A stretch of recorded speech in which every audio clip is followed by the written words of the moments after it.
This is a Hope 1032 podcast. Gorge, just a fruity language warning for this ep, so make sure your kids aren't listening. And also there's a reference to sexual abuse that some people might find triggering. If you need help, please call 1-800-RESPECT or Lifeline on 13 11 14.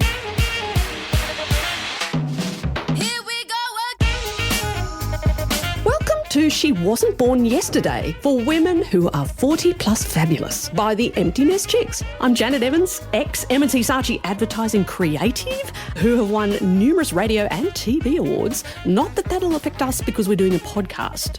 And I'm Dr. Amelia Haynes, who has been a medical doctor for 30 years and specialising in sexual health and mental health and relationships, and I'm generally a very useful human being. Well, we'll find out about that, but we are here to work together. People tell me on good authority that I am. Really? Yes, well, they never say that to me, so I think we're the perfect hosts for She Wasn't Born Yesterday.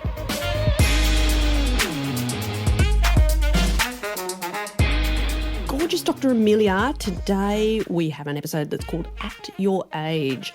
Is it still tough for women 40 plus fabulous to get starring roles? Well, it might interest you to know that once she hit 37, Oscar-nominated actress Maggie Gyllenhaal, who's absolutely stunning, was told she was too old to be the love interest of a 55-year-old actor. And Goldie Hawn once described the prevailing attitude in Hollywood this way in the First Wives Club. She said, there are only 3 ages for women: babe, district attorney and driving Miss Daisy. And I thought, you know what, she's right. But I do actually feel that there are a lot of sort of older female actresses being represented more in movies these days. It feels like that. It does feel like it. It does feel like there has been a shift. It does. Which I'm hoping is true, or perhaps they're just the big guns. But, people like Frances McDormand, who's married. I know. She's fantastic. Yeah. Meryl Streep, Maggie Smith. I mean, she's amazing. And she's everywhere. 1,000 years old. And Judi Dench, of course, in James Bond. Jane Fonda. Helen Mirren in Anything is fabulous. Her hair is fabulous. But is there still a bias in casting and in getting roles for women? Or I don't know. Is it a fact of the script, perhaps, that the interesting roles aren't being written? Yep. So our guest today has been a casting director for 25 years. I think she's lying about that. I think it's only 24. But she specialises in Australian TV and film for a wide range of genres, including political satire, drama, comedy, telemovies, documentary series and film. She's won numerous awards. Lights, action, camera. Here's the fabulous and 5-star Anousha Zarkesh! Yay! And we probably should disclose at this point that I have known Anousha since I was 5 years old. Woo! Yes. Anousha, thank you for coming on the pod.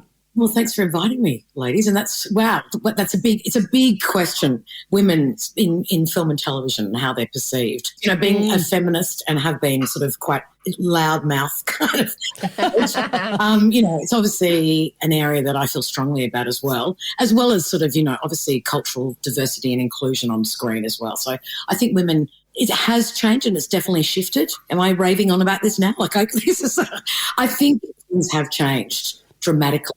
Yeah, right. Yeah, do you feel that since you first started as a junior, do you kind of go, yep, it is, thank heavens, it is different? Certainly now. It's changing. And I think that's because the power is coming from women. Like women are writing, women are directing, producing. So they're interested in telling their stories, like Bruna Papandreou doing a lot of, Leanne Moriarty's films about women on a sort of larger global scale as well as kind of more domestic scale. I think things are changing in the power dynamic. Where the money, you've got to follow the money trail ultimately. And women have, big positions in the film industry and television industry now. Used to be lots of head of networks like 7, 9 and 10 were kind of corporate, men running the station. Women are now head of television, they're producers, they're head of network, Netflix and Amazon. They also know their demographics are women, so they're 50%, if not more, and the people that are taking their husbands to the film are women. So I think they realise slowly, women are pretty patient and we're not that verbally loud, but finally people are going, I want to go to see something that resonates with me. I want to see me on screen. Yeah, as opposed to being the wife, the whore, it's usually the virgin or the victim or the girlfriend, and you're not the protagonist, you're not the kind of driving force. But yes, I reckon in the last 5 or 10 years, we're getting great role. I mean, even to the comedy, like even if it's kind of mad, like I don't know if you've watched Deadlock. Oh, yes. No, actually I haven't, but I've had it recommended 1,000 times. Watch it because it's completely insane. There's this wild woman, who's played by Madeline Sammy, who's just out of control. Like she's a hardcore, loudmouth, the most dislikable woman on screen. We love unapologetic, doesn't give a shit, straight up. And so as a woman, you go, wow, I wish I'd seen that 20 years ago because it's okay to have an opinion. It's okay to be strong. It's okay to annihilate a room. Opinions, what else? So, yes. Who wrote Deadlock? Because I think often the writers don't get kind of appreciated. Like we appreciate, your work, like who you've cast, but also if they're not backed up by good writing, it can be a bit poo-poo. Well, the two Kates, they're called Kate McCartney and Clement. Yeah. And they had their own comedy show. They were a bit of a... I love them. I know exactly who they are. They're fantastic. Yeah, so they've written this amazing show. They're not in it, but they've written it. So it's about crazy women and it's really, really good. Worth doing. And they're shooting a second season. I didn't cast it, but I just love the show. Yeah. But so, of course, Anousha, you can only really cast for the projects that are submitted to you, is that right? If they happen to be, that women are relegated to sort of frumpy roles or grumpy roles or whatever, then do you have any influence over? I do. Obviously, producers and directors will bring me a project, a film or a television series, and I'll read the 6 episodes or read the film, and then I come up with ideas around who should play those characters after lots of discussion. Sometimes I might question. I mean, the only great thing sometimes we just go, that role was written for a man. It's just happened recently in the latest Mystery Road, Top Secret. But one of the characters, 4 leads were men. And I said, what about if Simo becomes a woman? Like we all sort of went, wow, imagine if this top role becomes a female role. Yes. And we all got really excited and went, okay, we don't really need to change it too much. And so that's how this new series is going to be a woman playing the lead. Those things. Spoiler alert. That's exciting. Yeah, total spoiler alert. We better only drop this episode after that's dropped. Oops. Yeah. Okay. Yeah, that's really interesting because I guess, a lot of people and probably us as well don't really understand what a casting director does or when you actually come into the picture, so to speak, at what point, and how much influence you have. So can you talk us through the actual process a little bit? Well, we come on very early on, usually when the writer and director have finished, kind of ready to produce their film or get funding. So we come on at a sort of pre-development stage, so we read the scripts and try to attach high-profile actors. If we need to attach Sam Neill or Nicole Kidman or whoever to that role. So we come on very early on the project. So we will break it down. We'll talk about it, the tone of the show, if it's a second season of something, what the actors, what they feel like, who they want, in terms of the high-profile marquee names. And then we start to audition actors and break all those roles down and suggest. So it might be a whole lot of kids. I might spend 3 or 4 months casting kids, going around the country. Like for instance, like Warwick Thornton's film, The New Boy, I went on a sort of national tour of Alice Springs, all the remote communities in Northern Territory, and then we pick the kids from there. So really very early on. Yeah, that's interesting, isn't it? Yeah, I'm sure it helps with funding sometimes if you do say, actually, Sam Neill has read the script and he loves it to pieces. And so suddenly someone says, okay, I'll fund it. Yeah. And the screen bodies come in or Netflix, or they have an expectation that we attach 3 high-profile names and it might be, whoever it's going to be. But, yes, they'll fund it. And also then we can come in and have sort of creative conversations. But ultimately I'm there to facilitate the director and the producer's vision. Yeah, right. And do you sort of have a list, like a short list? There's my number 1 choice, number 2, number 3, number 4. I might I'm not going to a meeting on Wednesday for a film, and I might have 20 actors that I think could play a certain role, and I will bandy those names around and those actors, and they'll go, great. Oh yeah, that's great. We thought maybe go older, we go less, or I might suggest certain actors. Some directors have no idea about actors; they're not interested. Some directors love actors and they've watched everything, and when I mention a name, they go, yep. Spot on. We want Colin Friels. Oh, my God, yes. Tick done. So then we approach that actor and they come on board, and then, that role's cast. And then we might sort of look at it as a big puzzle. We put all the pictures on the wall and we go, okay, great, that will start from that character and then we'll build around. It's like building a creative puzzle ultimately. Yeah, because you'd obviously have to get them all in a room to sort of figure out that kind of connection between them all, wouldn't you? That chemistry? Is that a... Yeah, they call them chemistry tests. Yeah. Yeah, right. Chemistry test, right, yeah. Or a physics test. I thought good actors, Just faked I it. agree, some people have more chemistry than others, but surely if you're good at your art, like you should be able to transcend some of that. Fake it till you make it. Yeah, some of that rubbish. Yeah. Like Brad Pitt and Angelina Jolie got so into their roles that they actually got together. Yeah, Stuff like that. Well, sometimes they say that if they actors dislike each other, the tension and the sexual chemistry is so much higher than if you were actually in a relationship. So I don't know about that. yeah. I just think sometimes, it's the tone, getting the tone right of the project. Comedy, or it might be almost like Mystery Road's got a total tone as opposed to high, like Rake, for instance. It's kind of reality, satirical reality. But everyone's got to play the truth, but they're just heightened. Yeah. And so do you always specifically have in mind, look, I want to represent diversity, I want mature women, I want, First Nations people, I want cultural Some diversity. disabled people, that kind of thing. People with disabilities. Yeah. Are you always conscious of that when you're casting or just occasionally? Yes. And look, 25 years ago, no one cared less. And it was, pretty much I'm still the only sort of brown skin casting director in the business. So mostly it's a fairly white business, and there's been a big push recently for diversity on screen and inclusion. So obviously talking about disability, gender identity, really big push on cultural diversity, which has been amazing. And a lot of my work has been in the sort of Indigenous framework, really, with all the Indigenous directors and jobs that I've been doing. So, yes, I'm always very conscious of it because that's who I want to see on screen. And there's a big push for it from a lot of agencies now. Like ABC was driving it many years ago. They used to remind us when we were casting to not be colourblind casting and really kind of open that up. But the old adage was that there weren't enough Indigenous actors, or there weren't enough, Lebanese or Vietnamese actors to play these big roles. And so I kind of defied the odds and went, well, I'll show you.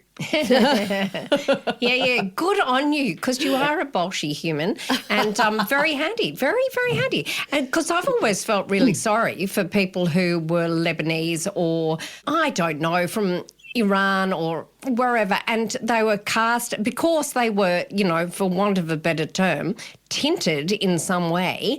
The poor darlings would end up playing roles right outside their race just because they were the only vaguely tinted person on the books, kind of thing. And it just seems so kind of offensive. Well, it's and then it became reverse tokenism. So they were the token taxi drivers, or they were the token corner shop guys, And now, it's almost reverse racism. They won't let, obviously, Lebanese or Vietnamese play baddies or Aboriginal people play baddies. So you sort of go, this is ridiculous. So I'm lucky in a way because we did Redfern Now and Total Control and Mystery Road. There's so many Indigenous roles, and pretty much 90% of the characters are Indigenous. So they'll always play baddies, or they'll play the love interest, or they'll play the cops. And because it's written and directed and produced by Indigenous, First Nations people, they don't come with all that baggage and the bullshit that goes with all of it. So it's been really great. And I think Redfern Now sort of set the tone years ago because they, I think it was 160 Indigenous roles written and directed, and there were very few. And the ABC went with this incredible show that they thought no one was ever going to watch. And, of course, it just blew everyone out of the water. It was the most and people that you would never know were watching the show and going, I had no idea Aboriginal people went to Bali for holidays. It broke all the stereotypes of obviously First Nations people living in Redfern. And so I think this can happen. We can just blow people away. And people wanted to know more. They want to understand what happens in Vietnamese families and, or gay couples and relationships. So I think this thing is getting older women on screen. But I think that's happening too. I just did a film called How to Please a Woman about women's sexuality and starting a brothel, a cleaning business. Did you see that? Oh, yeah. No, I've seen that one actually. That was with Sally Phillips, wasn't it? You're a sexual therapist. Yeah. Part of your curriculum, right? Well, no, actually, I just love Sally Phillips. So I'll just, basically she's one of those stars that if she signs on, I'd be backing the film financially. Yeah, because she's so charming. So, yeah.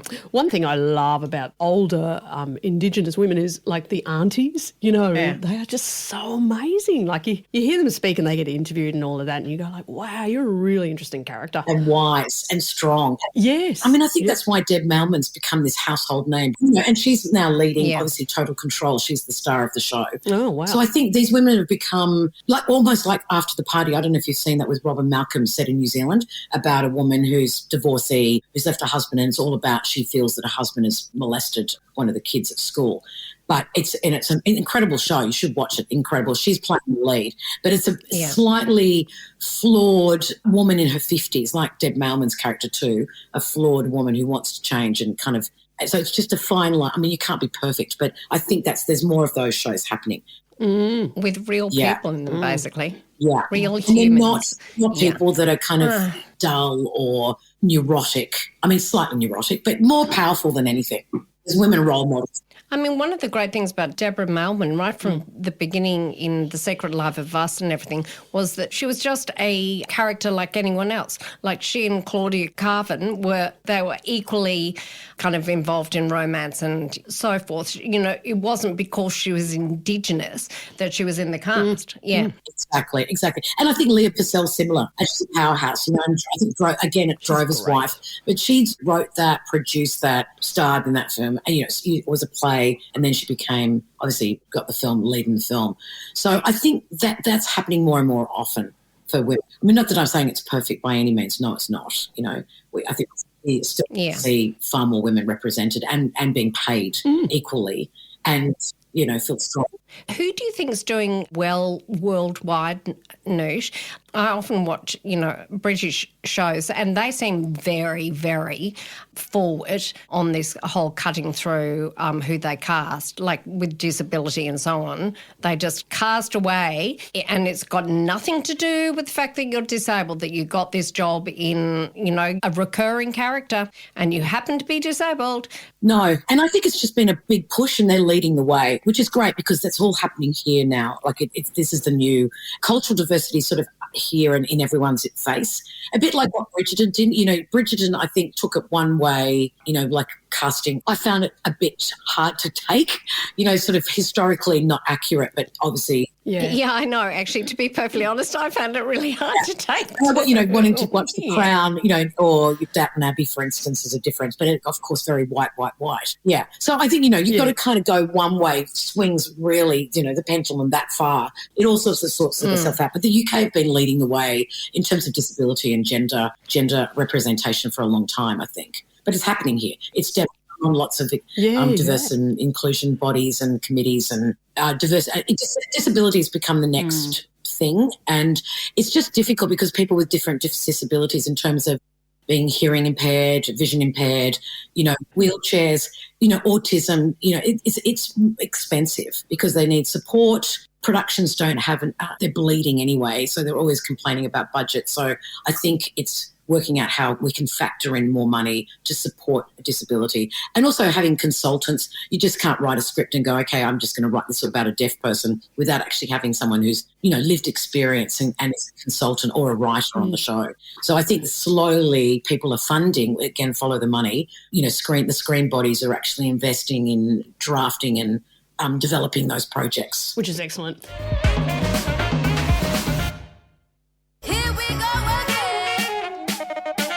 Have you ever had like a serious argument with, say, Screen Australia or, producers to sort of get more Can I answer this question for Anousha? My feeling is Anousha's answer to this question is going to be yes. Tell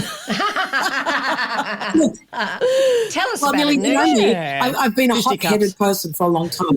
I'm now subdued somewhat. But look, there's serious, horrible comments that over the years people have made, in terms of racist or sexist comments. I won't even mention half the things that I've heard over the years. And it's just come from, a table of men really sitting there and making comments about actors or whether they're, I'm going to say it, if they're fuckable or not. That's pretty much there. And saying it quite openly, that person I wouldn't want to fuck or they're not fuckable. And it's just, wow. That was probably 20 years ago, 15 years ago. And me sitting there as a young casting director with no power at all except to look at them shocked and go, what did you just say? And I'm the only woman in a group of 20 men from a network.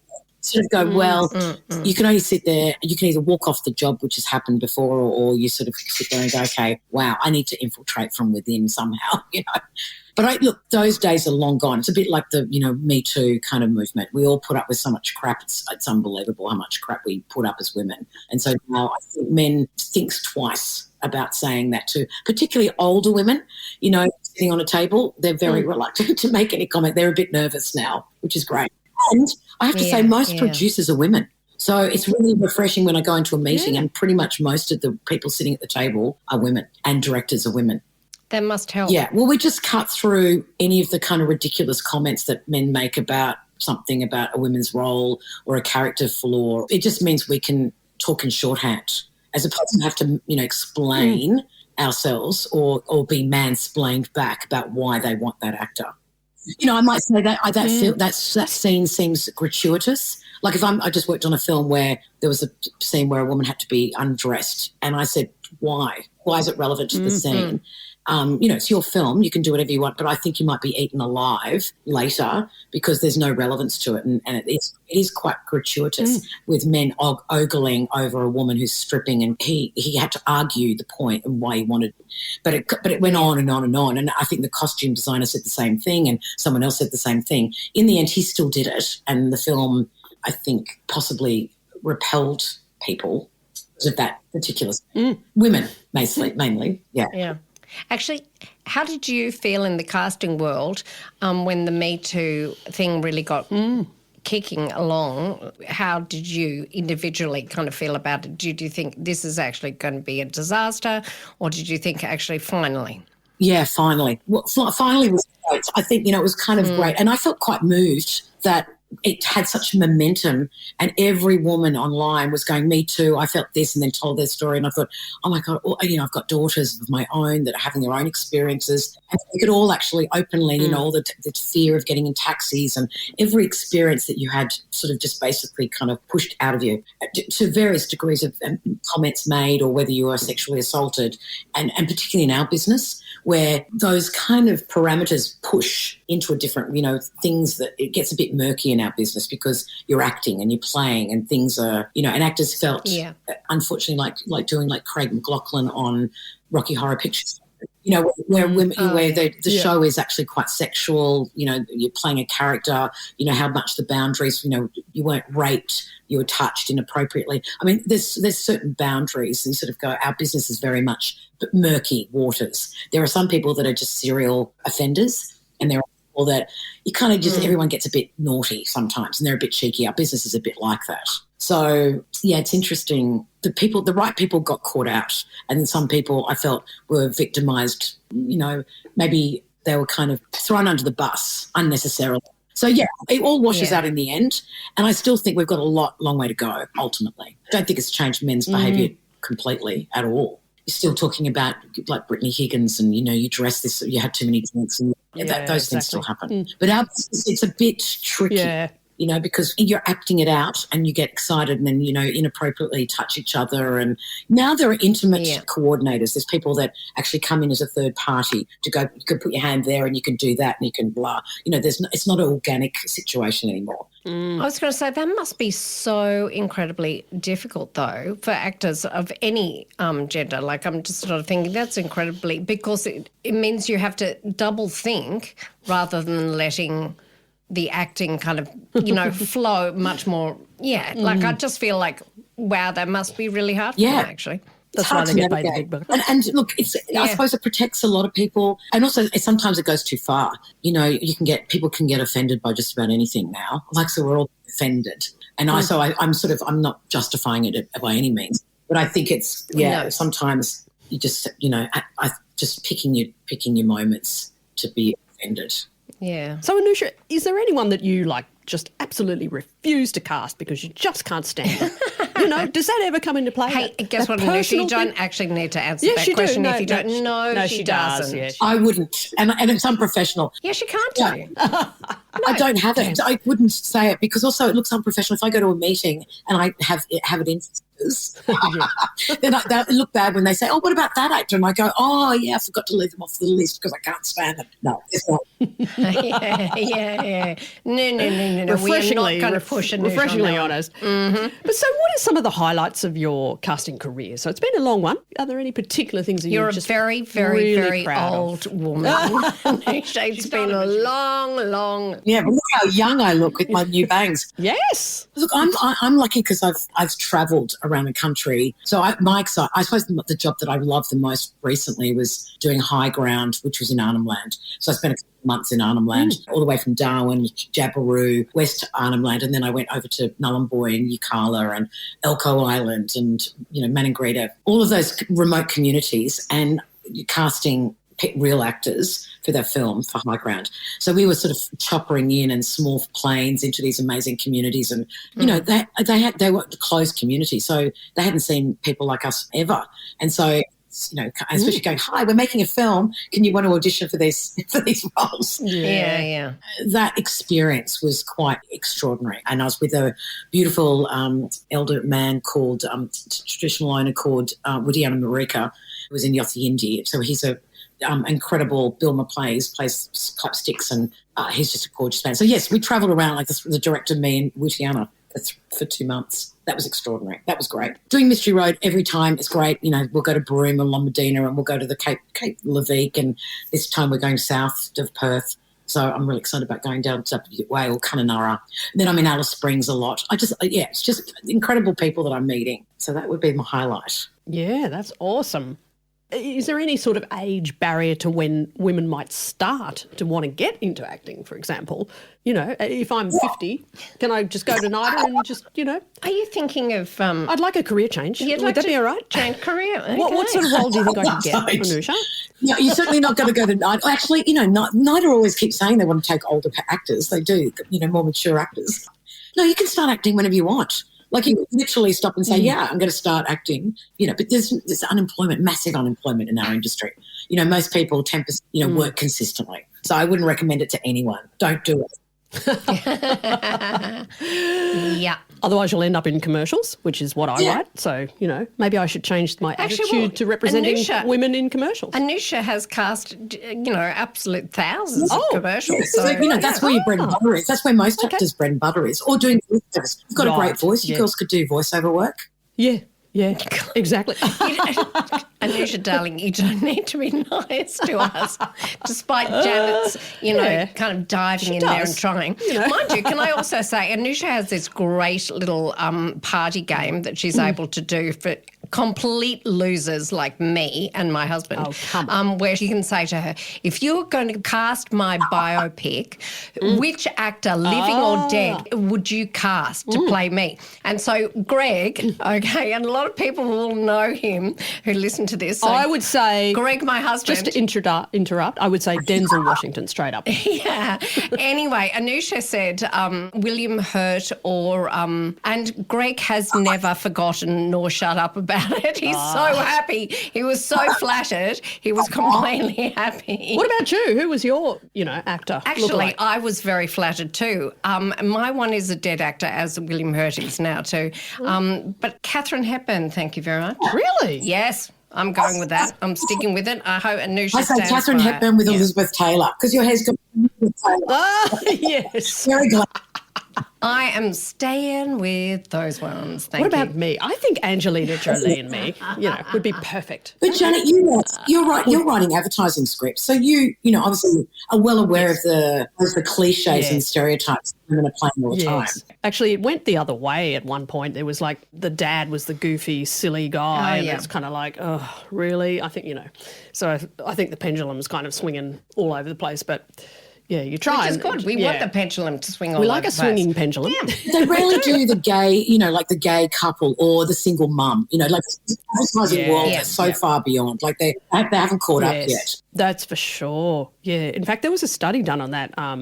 It actually reviewed the roles of women portrayed in the last 40 years and compared to modern society, and it found that they were like 20 years behind. It was still like Do you remember when they cliches. Did that other study which showed that women who were cast didn't speak to one another? Like they'd say, like two words to one another. But now women are cast in films together and have long and important conversations with one another. I know. Like, And it's good news. friendship's valued. It's just, and you know what's really interesting doing, I mean, look, one of my favourite shows is, you've got to watch it, Amelia, you probably love it. It's called Better Things with Pamela Adlon. It's an American show, and it's about a single mother with 3 daughters. And it's just one of the most extraordinary films, extraordinary series, because it's unapologetic about a single mum who's really struggling. She's an actress, a voiceover actress, with these 3 really cranky teenage girls. And it's full of heart and love, and it's just the most extraordinary. Anyway, watch it. It's on SBS, but it's an American series called Pamela Adlon. Anyway, what was interesting is watching I'm now a judge on the Heath Ledger scholarship thing, one of the judges. So I'm looking at all their auditions and they're filling out all these forms. And a lot of the questions are, do you have a disability? Do you identify with LGBTQI? And interesting, almost 85% of women are saying they identify as being, either gay, queer, or on the LGBTQ. So it's interesting, men aren't, but women are kind of doing it. And I thought, wow, that was the first time I'd seen quite a huge, and we're not addressing that at all. No one's really talking about women actually identifying as queer or on the spectrum. I thought that was interesting in the last 2 years. Like, that's the kind of true. shift and conversation that you can see. Yeah. And I think people with disabilities are very underrepresented, especially in advertising, but maybe not so much in movies. What do you think about that? Yeah, not yet. Again, token. It's sort of token. It's going to change. I think it's going to change. I'm on a film at the moment which is about a disability, or Down syndrome disability. So they're trying to get up. They're trying to raise the money. It's really difficult trying to raise finance for a film anyway. But then to add all the other kind of storylines, it's difficult. We'll get there. I mean, one of the most famous Hollywood movies about, featuring disability was I Am Sam with Sean Penn, who was clearly faking it. And I thought it really annoyed me, that movie. It was the way to win. It wasn't the way to win the Academy Oscar Award for a while. Exactly. Yeah. But what was really fantastic in that show was his friends were the genuine article. They genuinely had disability. They were hilarious. They were so funny and so real and authentic.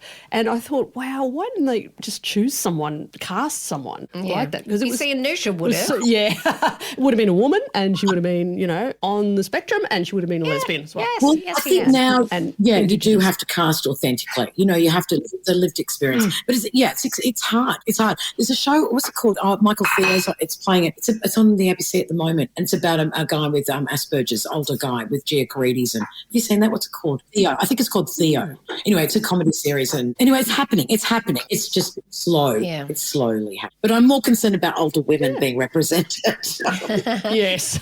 Is that a selfish motivation too? Like, it's not actually, to be perfectly honest for a second, it's nice to see yourself on the screen still. And watch a movie where you don't have to go, oh, yes, I remember being 20 and feeling like that. But actually seeing someone who is 50 plus or whatever, and you do think, yes, that's my experience. But just being portrayed in a real light and not being portrayed as someone who's like senile or just grumpy or, got baggage. I mean, it's just, that's not reality. And I think if they, portray us as being disappointed, that would be actually really helpful. Disappointed in life. Yeah. I'd like to see people being adventurous and brave and courageous and doing extraordinary things that I can be inspired by. Going into my sort of 50s, I'm not dead yet. Like, it's not like I've become a grandmother. Is that my role now? I go from mother to grandmother, and then instantly. To being naughty and travelling and having adventures and changing careers and doing inspirational, smart things, getting your master's or PhD at 80, whatever you want to do. Yeah, exactly. Keeping fit and healthy. So what would your advice be for women listening to this, who always wanted to get into acting and, have just never been brave enough to try? She said, don't do it. Don't do it. I would join, the local amateur theatre group, or, like if you wanted to join, people put on shows all the time, or, join choirs, or, you can definitely do extra work. You can get an agent. You can go for auditions. Commercials, like all the commercials all the time, you can easily make some money and go and have fun. But I wouldn't. It wouldn't be a career path. No, I wouldn't. Yeah. What about being an extra? Yeah. Yeah, be an extra. What an awesome way to spend your time. I reckon that'd be great. You know, just walk through the back room. And you make lots of friends. Like, the extras, there's professional extras and they all know each other. Right. Yeah. They enjoy it. They watch, they dress up. They it's fun. Don't get into our business. It's like, what? Come on. I'm writing a book. Like, please don't do it. Don't do it yourself. That's the title. Don't do it. Don't do it. Yes. I was going to say, Anousha, like you're one of my extreme kind of success stories. Like from when you were very young, you were interested. Like you were basically heading straight towards casting from when she was really, really young. There are stories to tell, which I will not tell, about her being like 13 and what have you. But you were always fascinated by why such and such was playing that role and if that role suited them. And, it makes complete sense. And Anousha does. I've always loved actors. I've always loved what actors do. I've always kind of sat when the lights went down and we used to go to the theatre and I just kind of, the music starts and I would get, palpitations from the show and in the dark and sitting in the theatre and, every weekend was spent sitting in seeing a show or going to the show. I might have seen Nicholas Nickleby probably every week, twice a week for the whole thing. I was obsessed with what actors did. And not that I wanted to be. I went to the A2IP, Australian Theatre for Young People, as a teenager to kind of, do shows. But I ended up stage managing the shows because I always felt sick. I didn't want to be out there doing it. Always appreciate what actors did. I loved what they did, and they transformed and they moved me and they took me to another world and entertained and also shifted our whole. I think actors have the power and film and television have the power and storytelling have the power to shift thought patterns and change people's ideas on certain things that they can't experience. They take you to another country, another world, another place. So I think that was always my fascination. Even though I went to uni and did anthropology and fine arts, and it was always how people ticked, what people think and do things that they do. I suppose in some ways it's kind of led me to this exactly the same thing. Every story is different. We're constantly analysing why people do this, and actors have to do that same thing. They, actors basically are observers and more psychologists in a way. They kind of, why would someone react this way? Yeah. I think you're always fascinated by people telling stories and what it took to put together people's stories right in front of you. So, fascination with the other thing I find really interesting too is like each different actor would bring a completely different spin to each role, wouldn't they? I often think like the Seinfeld cast, what would Elaine have been like if it wasn't Julia Louis-Dreyfus, So it's like... Yeah, for example. But just how they interpret that role is just exactly how we see the world. And I think that's what I keep saying to all the students that are coming through now if I'm teaching at night or, you have to be yourself and you have to have a life and live your life first and foremost. Don't sit in a cafe gossiping about, what audition I didn't get. Go and join, volunteer, and if you love dogs, stick with that. Go and have a big life. Go and see the world because you're going to bring that into the character and the roles that, you interpret and you start to do, like the more experience you have, the wider gravitas or empathy that you might have or pathos about a character because you've thought about it, you've seen the world. So that brings all that into the character. But Amelia and I were always in love, and Nicole with actors. We always loved actors, didn't we? We used to go to the all the time. Yeah. Well, I think it shows. Anousha, we have been absolutely delighted. We have. We've been delighted to chat. Fascinated by the inside story, what really goes on behind the scenes, and the real power player in the room is actually you when it comes to movies. Step aside all of those famous name actors and producers and all of that stuff. It's Anousha Zarkesh is in fact behind everything. That's right. That's right. In Australia, it's all about A to Z casting. Yes, it is. Thank you so much, Anousha. It's been awesome. It's been lovely. Thanks, girls. Thank you. Gorjo, we hope you enjoyed this episode and we adore that you listen in, but we'd love to hear more from you. What you thought of this ep, what you'd like us to chat about in future, and we'd really like to thank everyone who's got in touch with us so far and suggested ideas and made comments. Thank you, gorgeous people. So whatever you have to say, search hopepodcasts.com.au and hit the big pink button that says contact the team. We'll get back to you. And remember, if you'd like to send us expensive gifts Just park that Lamborghini in the Hope 103.2 foyer. They won't mind. Join us next week on She Wasn't Born Yesterday. We really look forward to your company.